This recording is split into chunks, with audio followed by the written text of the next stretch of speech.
Okay, now we are on air.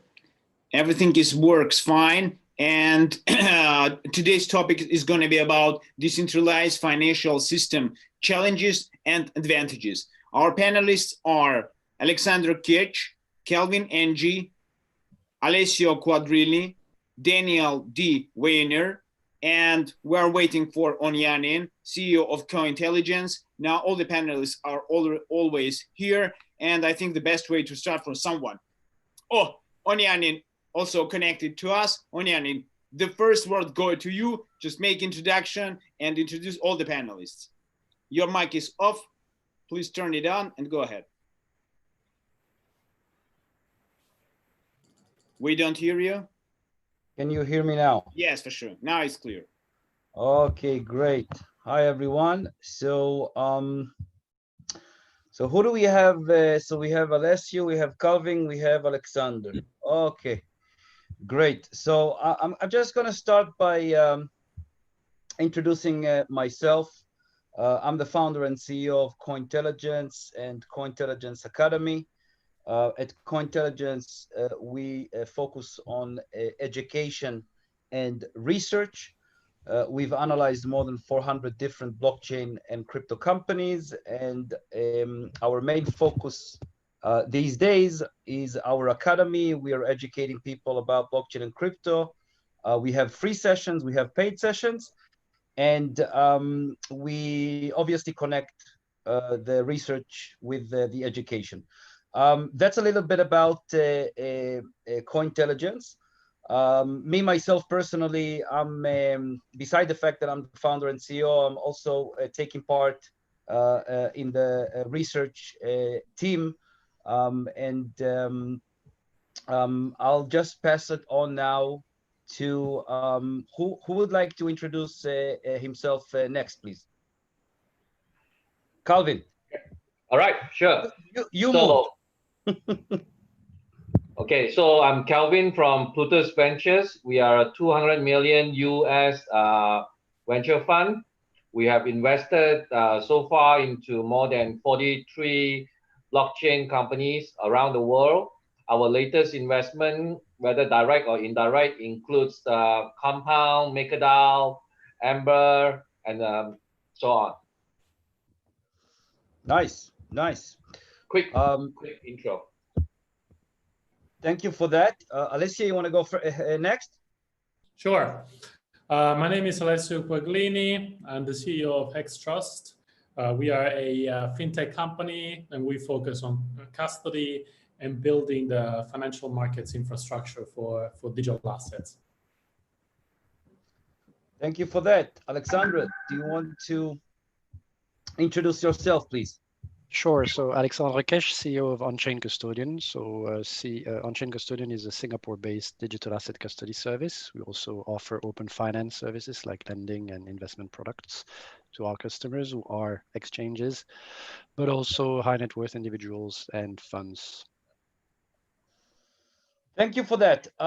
So let's start with explaining just briefly what is DeFi, because we are here to discuss DeFi and the aspects of different DeFi. And is there anyone from the panelists that would like to explain the meaning of DeFi the way that they see it? So I'll do it. So basically, DeFi stands for decentralized finance. And there's still a lot of talks around the definition of DeFi, and there's many arguments around the definition. For example, you basically can say about any project that has a smart contract that it's a DeFi project, but that's not the case. Some people will say that that Bitcoin is an example of DeFi, and some will say that Ethereum or Ethereum-based applications are considered to be DeFi. So there's no set rules yet, and there's no clear agreement in the industry with regards to that. But I'll just give you a few examples, and I'm talking about the audience now. I don't need to educate the panelists. I'll just give you a few examples of DeFi. For example, Calvin mentioned the Maker.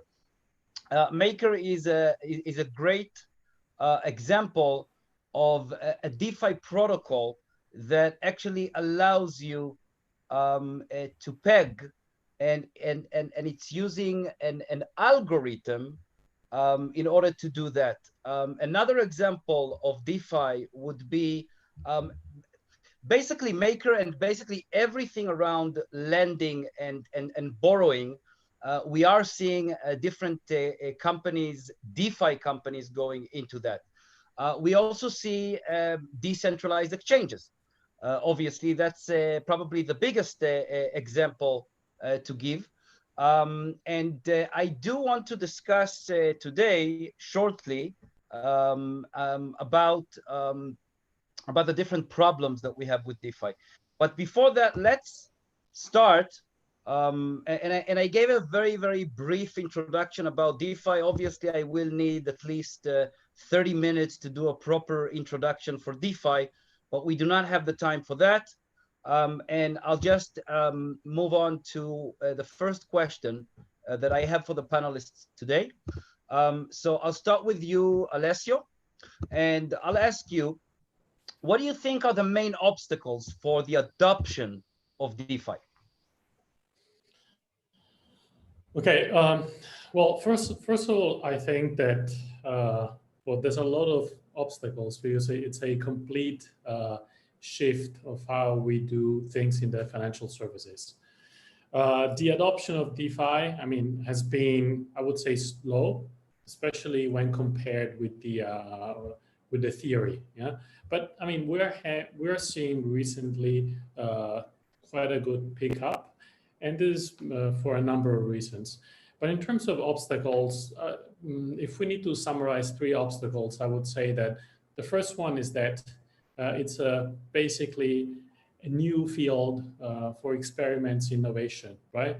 So there is no, until recently, there was no clear, intuitive platforms, UI, UX that would facilitate the usage of these platforms. Yeah, and then not to talk about the fact that if you want to use DeFi, you have to use cryptocurrencies or blockchain protocols, and there's a lot of complications when you want to move from the traditional currencies to the cryptocurrencies.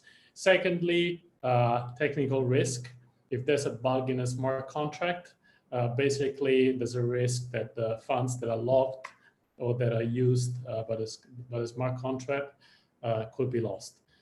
So obviously this creates some risks that are hard to measure, especially when you consider the fact that a lot of decentralized applications still rely on oracles, which pose additional operational risk due to manipulation of price feeds, etc. Yeah. And thirdly, I would probably say liquidity. Yeah, I mean, liquidity is improving, and I mean, you mentioned Maker. Obviously, it's a very successful example. If we look at Compound, the other one that was mentioned by Kelvin, is I mean, it's taking off quite quickly. But I mean, decentralized systems, I would say, when compared to centralized systems, are still much less liquid, and they also require a substantial amount of capital because all these systems are usually over collateralized. Thank you for that answer. Any of the panelists would like to add anything to what Alessio said? Alexandre, you want to say something? Okay. No, just that I would concur to what Alessio said. I guess it's still very early stage. That would be my primary reason, or the primary challenge of decentralized finance, is that it's quite early stage. There are still a lot of experiments that sometimes fail, and that's normal. That's called innovation, and nothing can be perfect from a start. But we will see more of those developing in the future for sure, and as well as liquidity increasing. Something important I want to mention is that it shouldn't be a religion war between centralized and decentralized. I think there's room for both type of services. Some people will prefer to be decentralized. Some others will prefer to be able to knock at the door when something goes wrong, meaning at a centralized place, and sue that company. I think there's room for both centralized and decentralized, and they might be even interlinked at one point of time in the future. I have to say that I completely agree with you, and it's not a very popular opinion, especially if you talk to maximalists. I completely agree with you, and I do think that we're going to see both of them, and there is a chance that maybe they will be also connected. I'd like to add to what Alessio was saying, that I think that one of the biggest problems that we have at the moment is regulation. I think that the lack of clarity makes many entrepreneurs decide not to go into it, or even if they decided to start, they decided to stop because they've seen what happened with the ICOs. And the SEC is indicting ICOs one after the other. And in some cases, it should be that way, by the way, in my opinion. But it just makes people very scared because they don't know what to expect. And I'd say that the second problem, and I think that's connected to the regulation and why the regulators will take their time even much more than what they did until now. It's been like a few years since we started seeing ICOs, and they still didn't regulate it in a proper way. I do think that the biggest problem with decentralized is the lack of the possibility to control, and that means that terrorism and criminals will be able to use these platforms and these service providers and these products, and that's a problem. Now, moving on to another question, I'd like to ask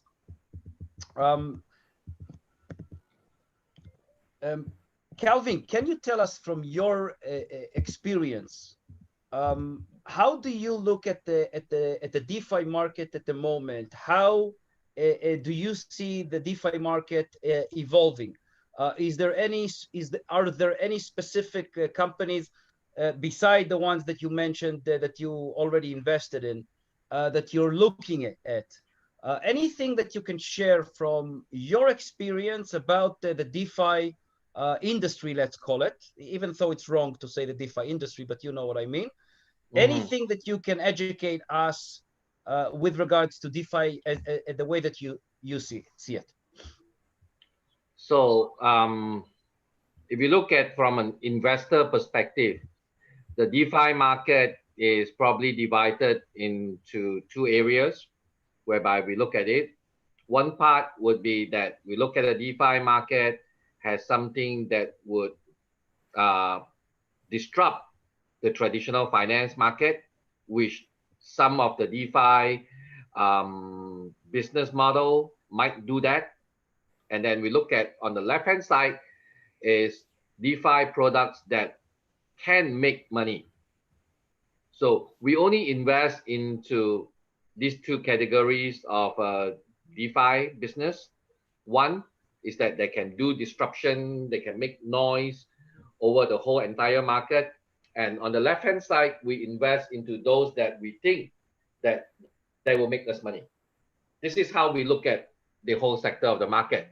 Apart from that, those that we also look at DeFi products or business model that probably can move fast and make money faster in the short term to mid-term basis, but we do not look at products that will only show results in the mid to long term. Calvin, please go a little bit back to see your whole face, not only the mouth. Oh, sure, no problem. Yeah, for sure. All right, okay. All right. So as I said that we look at it from a perspective that because as a venture fund, a fund is anything between 3 years to 5 years. So we have to make back the money for our LPs. So in DeFi, we don't look at something that is too long term. Anything that can run fast and show the money or show the users or make breaking news globally that they're disrupting the lending market or something like that. This is what we look at. Now, another problem with the blockchain and the crypto and the DeFi market is that there is no entry barrier. Basically, everybody can do it. Okay, tomorrow you can start an exchange and your best buddy can start an exchange. Everybody can start an exchange. But this is all changing. Regulations, law, and everything is coming. This is how we see it. So moving forward, crypto exchange everywhere in the world, they have to get a license, right? So without a license, I don't think so you can go anywhere. I agree. I agree with you, and I think that that's where the world is going to. Anyone has something to add before I ask the next question? Okay. James, please connect to us. Yes, you are sitting here without video. Just will be great to hear from you as well. Yeah. Oh, hello, James. Hello, how are you? I even didn't know that you're connected with us. Sorry about that. Did you introduce yourself? I did not. Oh, so please go ahead and introduce. James Rao with Entoro Capital in Houston, Texas. Thank you for that. And let me ask another question.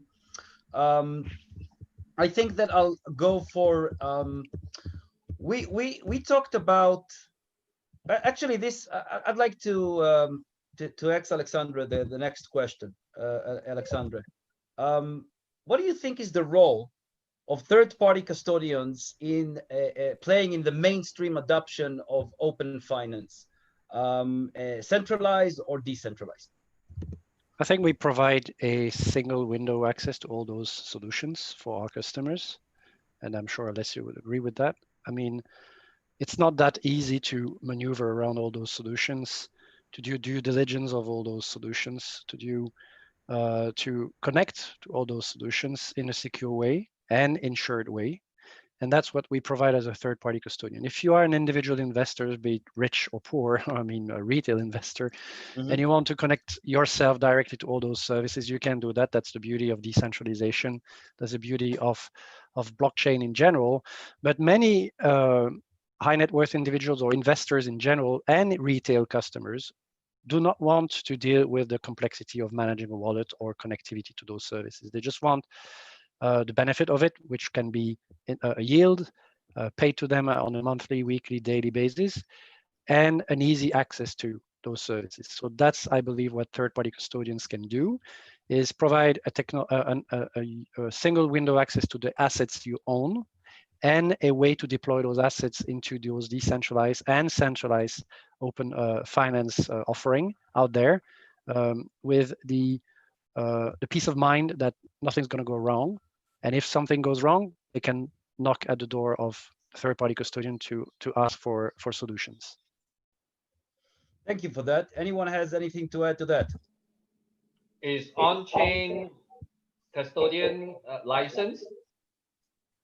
We are exempt of a license in Singapore at this stage, as we are currently applying for the digital payment, for digital payment tokens, so the PSA Act license. Yes, that's right. And we want to be licensed because we believe that, as for exchanges, that's the only way for this industry to become mainstream. PSA has no custodian. Unfortunately, at this stage. So we are applying for PSA for the cash out, cash in service that we have for our customers, as well as the remittance process that we do as part of our business. And custody will be part of the PSA as per MAS words by the end of this year or beginning of next. So we're gearing up to ensure that we will be already licensed and just take an extra box when custody will be part of the PSA. Because it's almost impossible to get a trust license in Singapore. Yes, and a trust license is not the ideal setup, honestly, to do custody in Singapore. It might be in Hong Kong, but it's not in Singapore. Yep, exactly. Interesting. Thank you for that.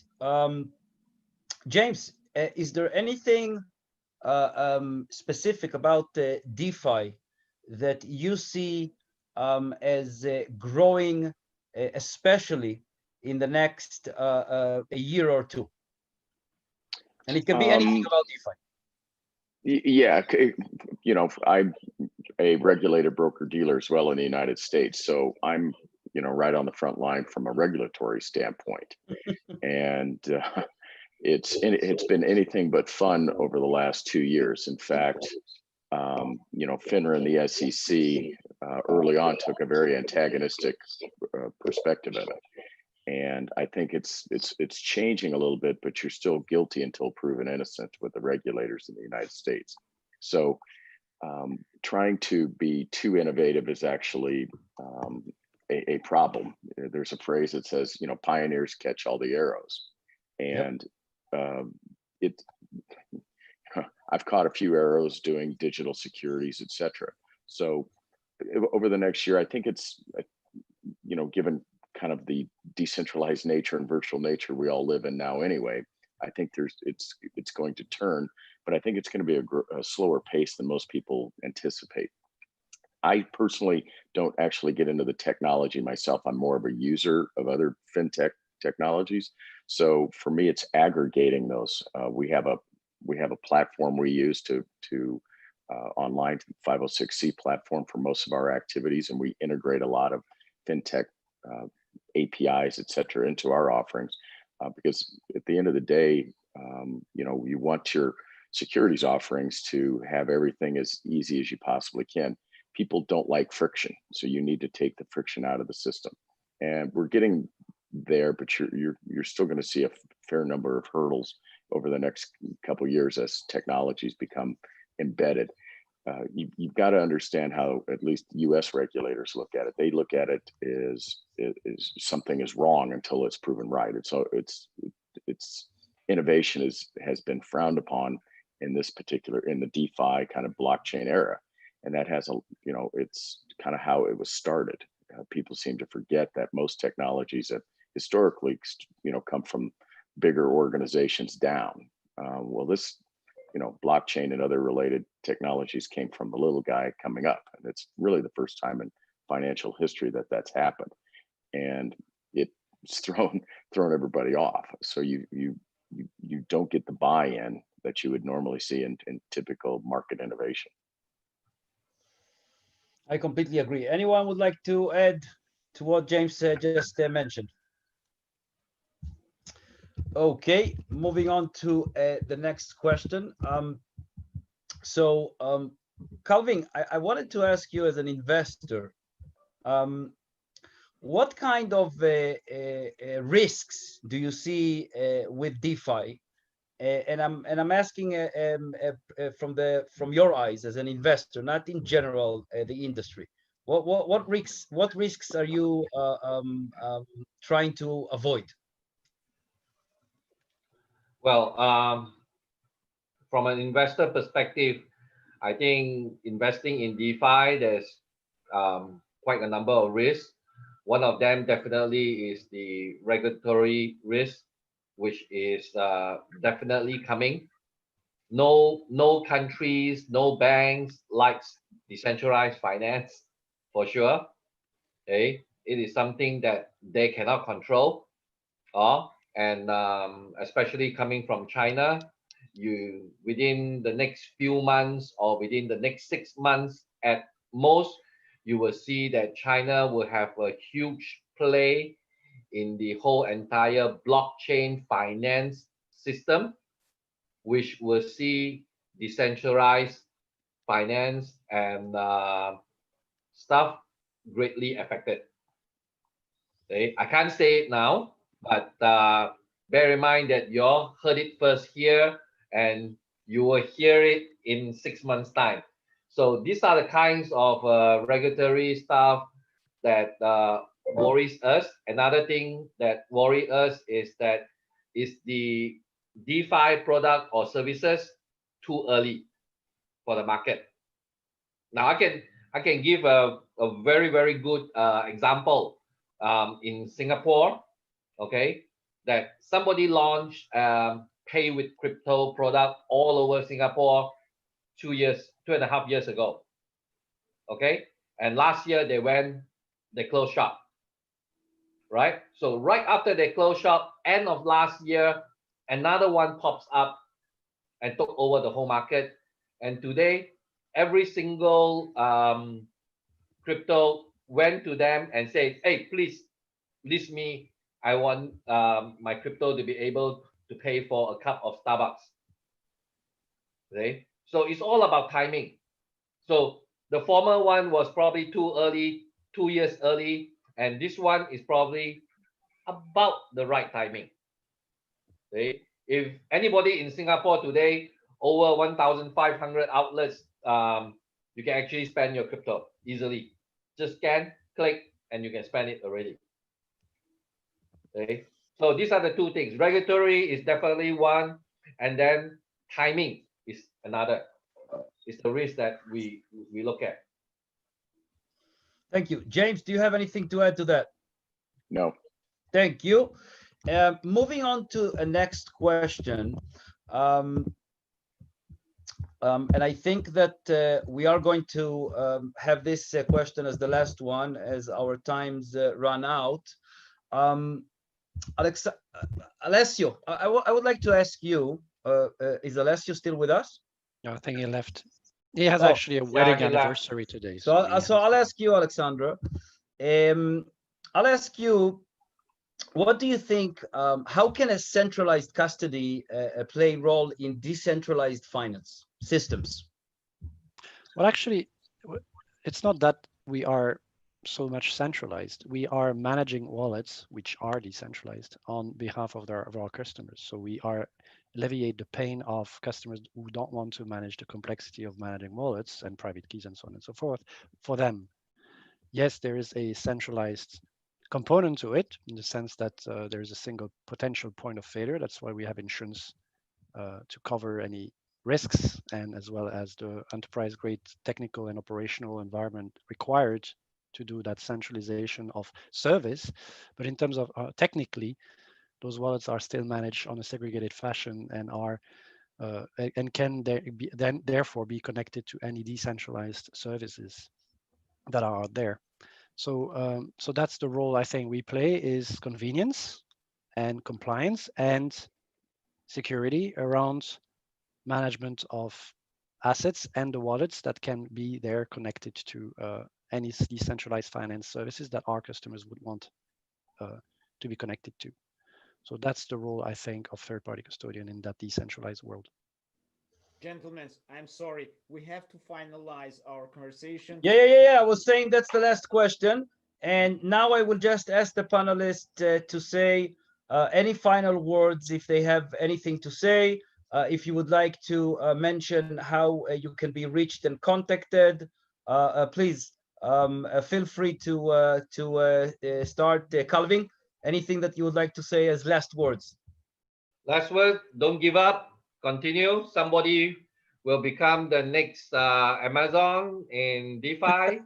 And you can contact me at Calvin at Plutus, Plutus.VC. Thank you for that. James?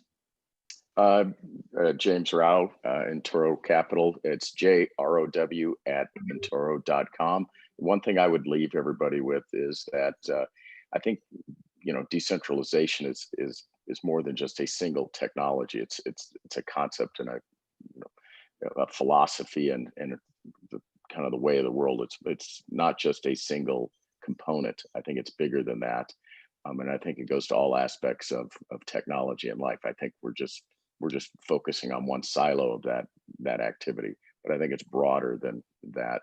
And I think you're seeing people wanting to have more individualism and more control of their own finances and their own activities. Absolutely, I agree with that. Thank you. Alexandre, do you want to have any final words? So we have a website, obviously, like any company. Just Google Onchain Custodian or and the website is oncustodian.com. You'll find everything there.